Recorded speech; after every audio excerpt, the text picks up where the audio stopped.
Texte que 12 stands israéliens ont été fermés au salon de défense Eurosatory qui a débuté hier à Paris.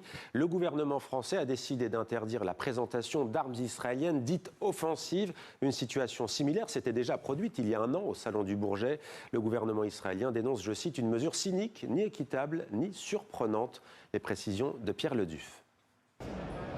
Pour les entreprises d'armement, c'est l'une des principales vitrines et porte d'accès au marché européen.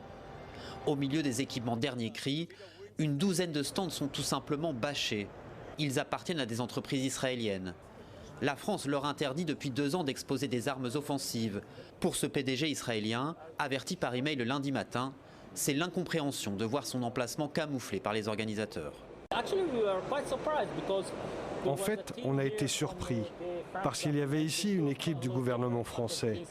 Ils ont tout regardé et ils ont dit « Ok, c'est tout bon, aucun problème ». Et à 7 h du matin, ils nous ont informé que le stand était fermé. Les autorités françaises avaient déjà interdit aux entreprises israéliennes d'exposer des armes offensives au salon du Bourget l'an dernier. Et déjà, le non-respect de cette interdiction avait causé la fermeture de certains stands. L'ambassadeur israélien en France dénonce un prétexte. L'attitude du gouvernement français concernant la participation israélienne au salon est plus que honteuse.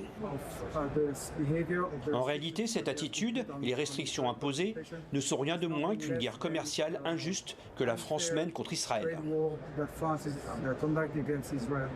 Au plus fort de la guerre à Gaza, les stands israéliens avaient tout simplement été bannis de la dernière édition en 2024. Pour ces manifestants réunis à l'extérieur du salon, il aurait dû en être de même cette année. Le gouvernement ne prend pas ses responsabilités, mais en plus, il autorise des entreprises qui sont possiblement des entreprises criminelles. Et d'ailleurs, la justification, c'est de nous dire qu'il s'agit d'entreprises d'armes préventives, comme si il existait des armes préventives. Armes offensives et préventives sont parfois difficiles à distinguer. Cette décision intervient dans un contexte tendu entre la France et Israël. Les deux pays sont au coude à coude en matière de vente d'armes.